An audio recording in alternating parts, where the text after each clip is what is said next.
हमारी पार्टी को कुचलने में प्रधानमंत्री जी ने कोई कसर नहीं छोड़ी। एक साथ हमारी पार्टी के 4 टॉप के नेता जेल भेज दिए एक साथ। अरविंद केजरीवाल, मनीष सिसोदिया, संजय सिंह, सत्येंद्र जैन। बड़ी बड़ी पार्टियों के अगर 4 टॉप के नेता जेल चले जाएं, पार्टी खत्म हो जाती है। लेकिन ये पार्टी नहीं है, ये एक सोच है। जितना ये खत्म करना चाहते हैं उतना ये बढ़ती जाती है।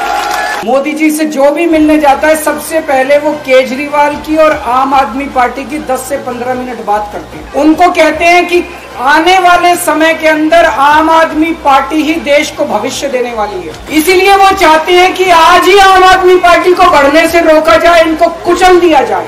ये तानाशाही है। 75 साल के अंदर इस कदर किसी पार्टी को और उसके नेताओं को प्रताड़ित नहीं किया गया जिस तरह से प्रधानमंत्री मोदी जी ने आम आदमी पार्टी को प्रताड़ित करने की कोशिश की। प्रधानमंत्री जी कह रहे हैं मैं भ्रष्टाचार से लड़ रहा हूँ। देश के सबसे बड़े चोर, उचक्के और डकैतों को उन्होंने अपनी पार्टी में शामिल कर दिया। जिन लोगों को 10 दिन पहले मोदी जी कहते थे 70,000 करोड़ का इसने घोटाला कर दिया, थोड़े दिन के बाद उसी आदमी को अपनी पार्टी में शामिल करके किसी को डिप्टी सीएम बना देते हैं, किसी को मंत्री बना देते हैं और उनके सारे ईडी और सीबीआई के मामले खत्म कर देते हैं और कहते हैं मैं भ्रष्टाचार से लड़ रहा हूँ। मैं मोदी जी को कहना चाहता हूँ भ्रष्टाचार से अगर लड़ाई लड़नी है तो केजरीवाल से सीखो। 2015 में जब दिल्ली में हमारी सरकार बनी थी, हमारे एक मंत्री का एक ऑडियो मेरे पास किसी ने व्हाट्सएप कर दिया।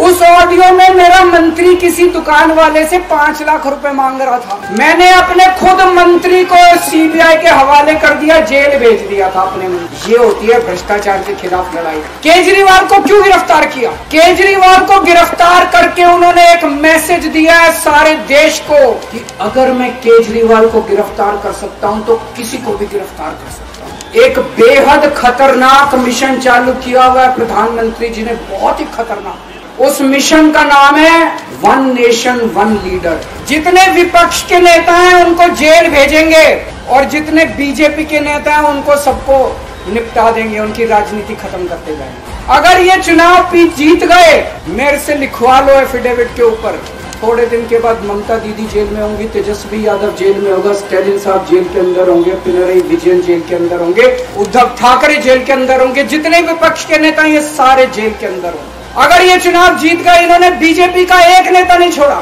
आडवाणी जी की राजनीति खत्म कर दी इन्होंने, मुरली मनोहर जोशी की राजनीति खत्म कर दी, सुमित्रा महाजन की, शिवराज सिंह चौहान जिसने मध्य प्रदेश का चुनाव जीत के दिया इन लोगों ने, शिवराज सिंह चौहान ने उसको मुख्यमंत्री ने बनाया, उसकी राजनीति खत्म कर दी। वसुंधरा राजे की राजनीति खत्म कर दी इन्होंने, खट्टर साहब की राजनीति खत्म कर दी, डॉक्टर रमन सिंह की राजनीति खत्म कर दी। अब अगला किसका नंबर है? योगी आदित्यनाथ की राजनीति खत्म करेंगे, उनको भी निपटा देंगे।